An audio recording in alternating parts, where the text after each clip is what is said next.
Welcome to Eraward online platform.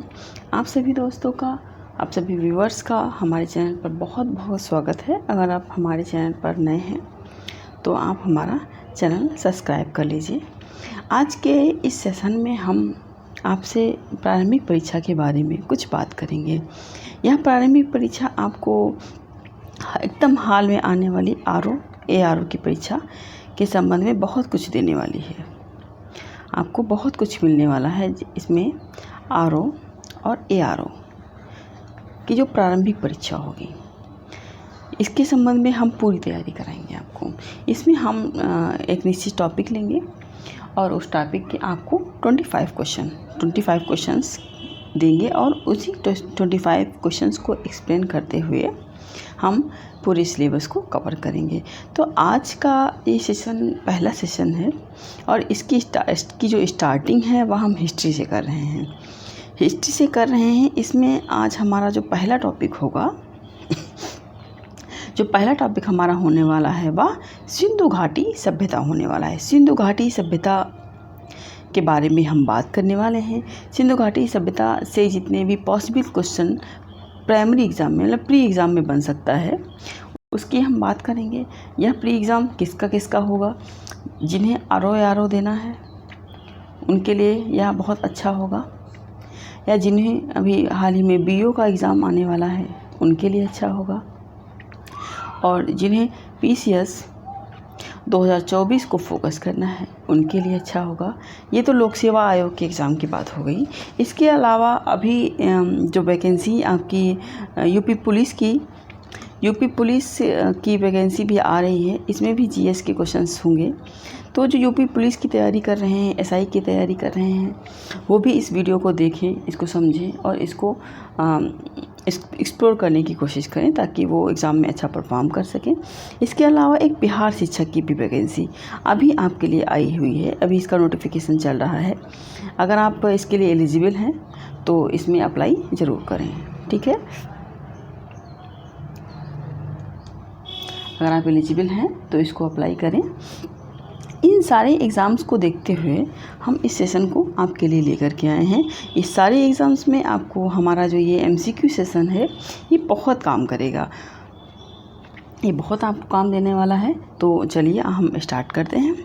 हमारा जो पहला क्वेश्चन है वो कहता है कि सिंधु सभ्यता निम्नलिखित में से यह कौन सा स्थल है? निम्नलिखित में से यह कौन सा स्थल है जो सिंधु घाटी सभ्यता से संबद्ध नहीं है? हमें बताना है कौन सा संबद्ध नहीं है। तो जैसा कि हम जानते हैं कि जो मोहनजोदड़ो है यह सिंधु सभ्यता का शहर है। लोथल है, हड़प्पा है वो भी है, और लोथल है वह भी है। इस तरह से जो तीन शहर हैं ये सिंधु घाटी सभ्यता से संबद्ध हैं, जबकि जो तक्षशिला है या सिंधु घाटी से संबद्ध नहीं है। तो फिर तक्षशिला किससे संबंधित है? तो तक्षशिला जो है वह एक प्राचीन शहर है, एक प्राचीनकालीन शहर है। तक्षशिला जो है यह एक प्राचीनकालीन शहर है और यह प्राचीन काल में शिक्षा का एक बहुत बड़ा केंद्र हुआ करता था, क्योंकि यहाँ पर तक्षशिला विश्वविद्यालय था। इसके बाद नेक्स्ट क्वेश्चन हम देखेंगे। सिंधु घाटी सभ्यता मुख्य रूप से आधुनिक देशों से संबंधित थी। हमें बताना है कि जो सिंधु घाटी सभ्यता थी वो किस देश से संबंधित है, किन देशों से। जो वर्तमान में जो देश की राजनीतिक सीमा है, उन राजनीतिक सीमाओं के आधार पर हमें बताना है कि सिंधु घाटी सभ्यता का प्रसार कहाँ कहाँ था। तो हम देखते हैं कि जो सिंधु घाटी सभ्यता के स्थल हैं वह भारत में और पाकिस्तान में दोनों में मिले हैं, इसलिए जो हमारा उत्तर हो जाएगा वह ए सही हो जाएगा। फिर हमारा नेक्स्ट क्वेश्चन क्या कहता है? कहता है कि निम्नलिखित में से कौन सा शहर प्रभावशाली भूमिगत जल निकासी प्रणाली के लिए जाना जाता था? हमें बताना है कि कौन सा शहर था जो अपनी प्रभावशाली भूमिगत जल निकासी प्रणाली के लिए जाना जाता था। तो आप सभी जानते हैं कि जो मोहनजोदड़ो था, इसकी जो जल निकासी प्रणाली थी, जो नालियों का जो जाल था, जो समकोण पर बांटी हुई नालियाँ थी, एक छोटी नाली बड़ी नाली से मिलती थी, और जो वहाँ का सीवेज सिस्टम था, जो आधुनिक समय में हम स्मार्ट सिटीज़ में इस तरह की हम जल निकासी व्यवस्था देखते हैं, सीवेज सिस्टम देखते हैं, स्वच्छता की प्रणालियाँ देखते हैं, वह प्रणालियाँ 5000 साल पहले जो है सिंधु सभ्यता के मोहनजोदड़ो शहर में देखने को मिली थी। फिर इसके बाद में अगला सवाल है, अगला सवाल कहता है कि सिंधु घाटी सभ्यता द्वारा उपयोग की जाने वाली लिपि जो अभी तक समझी नहीं जा सकी है, इन प्रतीकों को क्या कहा जाता है। हमें बताना है कि इन प्रतीकों को क्या कहा जाता है।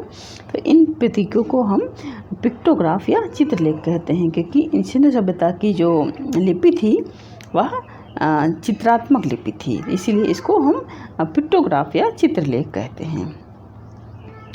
अगला सवाल है, सिंधु घाटी सभ्यता के दौरान मिट्टी के बर्तन बनाने के लिए आमतौर पर किस सामग्री का उपयोग नहीं किया जाता था। हमें बताना है कि जो सिंधु सभ्यता के समय जो मिट्टी के बर्तन बनते थे उसमें क्या उपयोग नहीं करते थे। जब मिट्टी के बर्तन बनेंगे तो उसमें मिट्टी यूज़ करेंगे, कंकड़ भी यूज़ करेंगे, कंकड़ पत्थर, और टेरिकोटा जो पकी हुई मिट्टी होती थी उसको टेरिकोटा कहा जाता था। अभी जो है हाल ही में गोरखपुर को टेरिकोटा के जो खिलौने हैं टेरिकोटा के लिए GI टैग भी दिया गया है, अभी हाल ही में हाल की न्यूज़ है। तो हम देखेंगे कि पीतल और कांसे का जो है प्रयोग नहीं किया जाता था, और यही हमारा उत्तर हो जाएगा। फिर अगला सवाल है कि सिंधु घाटी सभ्यता को और किस नाम से जानते थे। तो सिंधु घाटी सभ्यता को हम हड़प्पा सभ्यता के नाम से जानते थे, इसलिए हमारा जो उत्तर हो जाएगा वह C सही हो जाएगा। फिर अगला सवाल कहता है कि सिंधु घाटी सभ्यता के दौरान निम्नलिखित में से कौन सी आमतौर पर खेती की जाने वाली फसल नहीं थी। हमें बताना है कि कौन सी फसल नहीं थी। सिंधु घाटी सभ्यता के दौरान कौन सी फसल नहीं उगाई जाती थी आमतौर पर। तो गेहूँ उगाए जाते थे, जौ उगाए जाते थे और मसूर भी उगाई जाती थी, जबकि चावल जो है सिंधु घाटी सभ्यता के दौरान आमतौर पर नहीं उगाई जाती थी। यद्यपि रंगपुर जो स्थल है हड़प्पा सभ्यता का, वहाँ पर धान की भूसी मिली है, लेकिन एक कृषि फसल के रूप में यहाँ पर जो है चावल के साथ से नहीं मिले हैं। अगर हम भारत की बात करेंगे तो कोल्ड में भी मिले हैं, लेकिन उससे आम तौर पर नहीं उगाया जाता था। सिंधु घाटी सभ्यता के दौरान जटिल मुद्राएं बनाने के लिए किस सामग्री का उपयोग किया जाता था। जटिल जो मोहरें बनाई जाती थी उनके लिए किसका उपयोग करते थे। तो जो मोहरें बनाई जाती थी वहाँ पर मोस्टली जो है इसका पत्थर का इस्तेमाल किया जाता था। पत्थर का इस्तेमाल किया जाता था, उस पर जो है जानवरों की मूर्तियाँ आकृतियाँ जो है उकेरी जाती थी। इस तरह से हमारा जो उत्तर है वह B सही हो जाएगा। फिर अगला सवाल हम देखेंगे कि सिंधु घाटी की सड़कें किस प्रकार बनाई जाती थी। तो जो सिंधु घाटी सभ्यता की सड़कें थी वह ग्रिड पैटर्न पर बनाई जाती थी। अब ग्रिड पैटर्न क्या होता था कि एक निश्चित होता था कि ज्यामितीय आकार होता था, जैसे इस तरह से बनेगी फिर इस तरह से बनेगी, इस तरह से वो ग्रिड पैटर्न होता था कि कहाँ पर बनेगी। एक छोटी सड़क होगी फिर इधर बड़ी सड़क होगी, इस प्रकार से पूरा जो है ज्यामितीय आकार लेकर के सड़कों का निर्माण किया जाता था। फिर है हमारा सिंधु घाटी सभ्यता के लोगों के द्वारा आमतौर पर किस उपकरण का प्रयोग नहीं किया जाता था। हमें बताना है कि सिंधु सभ्यता के जो लोग थे वो किस उपकरण का प्रयोग नहीं करते थे। हम देखेंगे कि मिट्टी के बर्तन बनाने का पहिया था, मतलब चाक जो होता है वो था। तांबे के उपकरण थे, कांसे के उपकरण थे और हल था जो हमारा ऑप्शन। तो इसमें जो है हमारा जो हल है यह आमतौर पर नहीं था, आमतौर पर इसका प्रयोग नहीं किया जाता था, जबकि मिट्टी के बर्तन बनाने वाला चाक, तांबे के उपकरण और कांसे के उपकरण पाए गए हैं। फिर अगला सवाल कहता है, ये कथन कारण वाला सवाल है कि सिंधु घाटी सभ्यता एक शहरी सभ्यता थी। ठीक है, सिंधु घाटी सभ्यता एक शहरी सभ्यता थी, बिल्कुल सही है। और इसका जो अगला सवाल कथन है, मतलब कारण है, वह क्या कहता है कि परिष्कृत बुनियादी ढांचे के साथ सुनियोजित शहरों की उपस्थिति इस दावे का समर्थन करती है। बिल्कुल सही बात है। अगर शहरी सभ्यता है, शहर होगा तभी तो स्मार्ट शहर होगा, नगर होगा तभी तो महानगर होगा। तो इसी तरह से अगर हम इसको जोड़ेंगे तो हमारा जो उत्तर है या A सही हो जाएगा।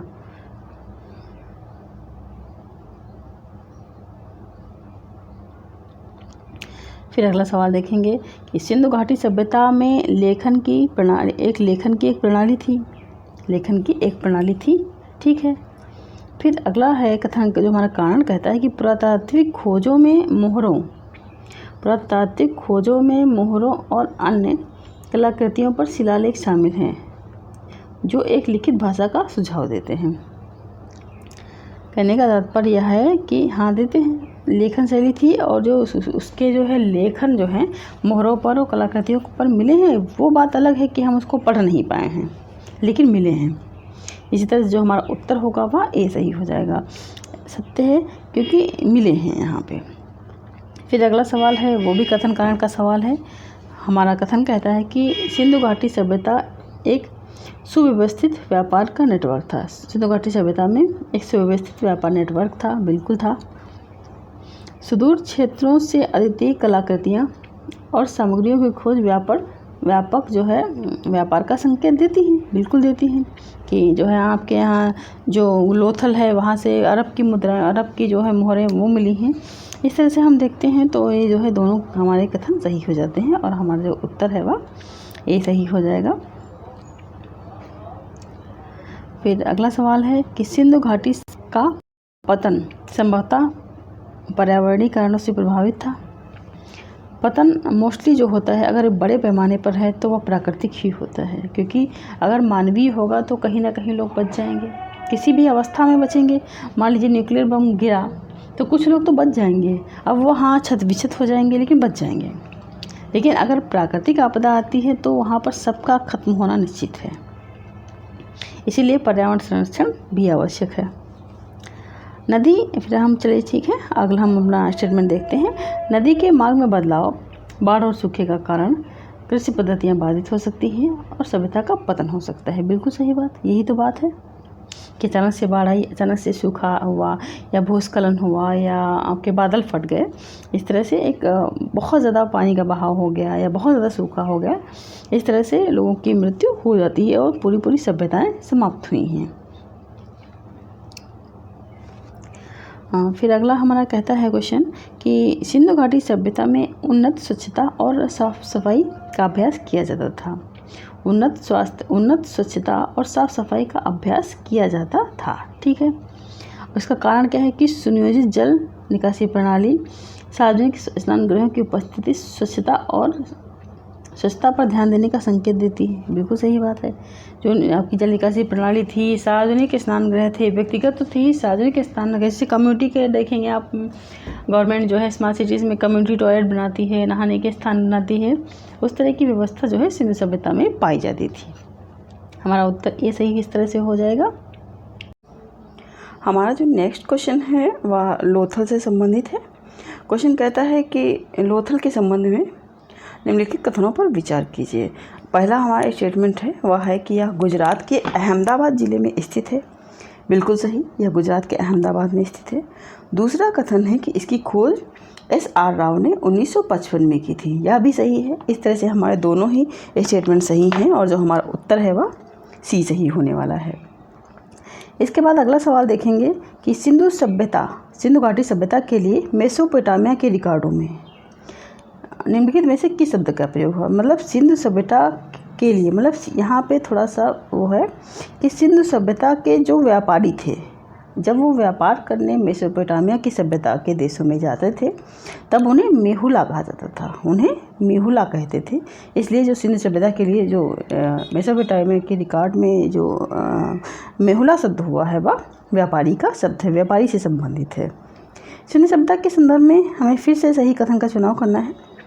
कहता है कि यह पूरी तरह से जो है इसका प्रमुखता जो है अलौकिक व्यवस्था थी। इसमें धार्मिक तत्व तो उपस्थित थे परंतु वह वर्चस्वशाली नहीं थे, या वर्चस्व उनका बहुत ज़्यादा नहीं था। सही है। इस काल में भारत में कपास से वस्त्र बनाए जाते थे। कपास के वृक्ष की जो है, कपास का जो है साक्ष्य यहाँ पर सूती वस्त्रों के जो कारखाने हैं, इस तरह के साक्ष्य जो है और सिंधु सभ्यता की सिंधु घाटी सभ्यता जो है वहाँ पर प्राप्त हुए हैं, इनके स्थलों पर पाए गए हैं। इसलिए जो हमारा उत्तर है यह सही हो जाएगा, क्योंकि हमारे 1 और 2 दोनों कथन सही हैं। फिर अगला कहता है कि निम्नलिखित पशुओं में से किस एक की हड़प्पा संस्कृति में पाई गई जो मोहरें हैं, टेरिकोटा की कलाकृतियाँ हैं, इसमें उनके चित्र नहीं हैं। तो जो है बाघ है, इसके चित्र हैं, हाथी के भी हैं, गेंडा के भी हैं, परंतु जो गाय है, गाय के चित्र जो है ना ही मोहरों पर पाए गए हैं और ना ही टेरिकोटा की मूर्तियों पर पाए गए हैं। इसलिए जो हमारा डी ऑप्शन है वह सही हो जाना है। फिर अगला सवाल कहता है कि निम्नलिखित में से कौन सा हड़प्पा का प्रमुख बंदरगाह था या बंदरगाह शहर था? तो जो लोथल है, वर्तमान में भी गुजरात के जो लोथल है, वहाँ वो जो हड़प्पाकालीन बंदरगाह था, यहाँ से गोंदीवाड़ा पाया गया है और यह एक बंदरगाह शहर था और जो अभी भी इतिहास में भी था और आज भी एक बंदरगाह शहर है। फिर अगला सवाल कहता है हमें सही कथन का चुनाव करना है। जो ये हमारा वनमाली है, जो वनमाली है हड़प्पा सिंधु सभ्यता का एक स्थान है वनमाली, यह हरियाणा के फतेहाबाद ज़िले में है, सही है। और जो राखी गढ़ी है यह भी हरियाणा में है परंतु यह हिसार ज़िले में है। ये दोनों ही कथन हमारे सही हैं और हमारा जो उत्तर होगा वह 1 और 2 दोनों सही हो जाएगा। फिर नेक्स्ट क्वेश्चन कहता है कि रोपड़ जो है वह किस नदी के किनारे है? तो रोपड़ पहली बात जो है, रोपड़ की अगर बात करते हैं हम तो रोपड़ जो है पंजाब में है। रोपड़ जो है पंजाब में है। रोपड़ इस वर्तमान समय में पंजाब में है और यह सतलज नदी के किनारे पर स्थित है। फिर अगला सवाल कहता है कि कब्रिस्तान निम्नलिखित में से कब्रिस्तान R37 समाधान पेटिका के अवशेष कहाँ से मिले हैं? कब्रिस्तान जो है और समाधान पेटिका के जो स्थल हैं या जो अवशेष हैं वह हड़प्पा से मिले हैं, हड़प्पा नामक शहर से प्राप्त हुए हैं। फिर अगला सवाल कहता है कि घोड़े की अस्थियाँ और एक विशेष प्रकार की कब्रगाह, घोड़े की अस्थियाँ और विशेष प्रकार का कब्रगाह सुरकोटदा से प्राप्त हुए हैं और हमारा जो इस तरह से उत्तर होगा वह बी सही होगा। फिर अगला और इस सेशन का लास्ट क्वेश्चन जो है वह है हड़प्पा स्थलों में व्यापक रूप से अनाज का पाया जाना इंगित करता है। इनमें से क्या ऐसा है कि हम इसके आधार पर कह सकते हैं कि हड़प्पा सभ्यता में व्यापक रूप से अनाज उपजाया जाता था? यह इंगित करता है कि हड़प्पावासी हल का इस्तेमाल करते थे। हल के साथ मिले हैं, ठीक है, लेकिन इसमें से हमें मोस्ट प्रोबेबल आंसर का चूज़ करना है। हड़प्पावासी अपने खेतों में बीज को छिड़का कर बुआई करते थे। इसका कुछ विशेष साक्ष्य है नहीं हमारे पास में। अगला है वह कहता है कि हड़प्पा स्थलों में कृषि का व्यापक प्रचलन था। यही हमारा उत्तर सही हो जाएगा और हमारा यहाँ पे सी उत्तर सही होगा कि हड़प्पा सभ्यता के लोग जो थे कृषि का व्यापक प्रचलन था। शहरी सभ्यता थी यद्यपि, लेकिन उसके बावजूद भी यहाँ पर कृषि का व्यापक प्रचलन था। इस तरह से आज के इस पहले सेशन में हमने इतिहास के सिंधु घाटी सभ्यता से संबंधित 25 प्रश्नों को डिस्कस किया है। आने वाले समय में हम इसकी तीसरी सीरीज इस तरह से सीरीज़ की एक सीरीज़ लेकर के आएंगे और उसमें आपको हर सब्जेक्ट के 25 क्वेश्चन के टॉपिक बना करके आपको सारा हम कवर कराएंगे। आज से हम इसको स्टार्ट कर रहे हैं। अगर आपको हमारा इनिशिएटिव अच्छा लग रहा है, आपको हेल्प मिले तो हमें कमेंट अवश्य करें, कमेंट बॉक्स खुला हुआ है। इसके अलावा एक छोटी सी इन्फॉर्मेशन हम आपको देना चाहेंगे। हमारे संस्थान के द्वारा कुछ प्रीलिम्स के लिए कोर्स लॉन्च किए गए हैं, टेस्ट सीरीज लॉन्च करी गई है। इसमें से ROARO की एक टेस्ट सीरीज है। ROARO का टेस्ट मॉड्यूल, इसमें 15 टेस्ट आपको मिलेंगे और यह टेस्ट PDF मोड में होंगे ऑनलाइन, और ऑफलाइन अगर करना है तो आप उसके लिए भी अवेलेबल हैं। अगर आप प्रयागराज से संबंधित हैं तो आप हमें ऑफलाइन के लिए टैग कर सकते हैं। इसके लिए आपको 15 टेस्ट मिलेंगे, फुल लेंथ टेस्ट होंगे। ये सारा आप डिटेल इसकी देख सकते हैं। अगर आप इसके अलावा जो बिहार का प्रीलिम्स टेस्ट की जो वैकेंसी आई है, इसकी भी टेस्ट सीरीज जो है हमारे संस्थान द्वारा चलाई जा रही है। अगर इनमें से कोई भी टेस्ट आप चाहते हैं तो हमें दिए गए नंबर पर कॉल या व्हाट्सएप कर सकते हैं। आज के लिए इतना ही था। जल्द ही मिलेंगे नेक्स्ट सेशन के साथ। तब तक के लिए धन्यवाद।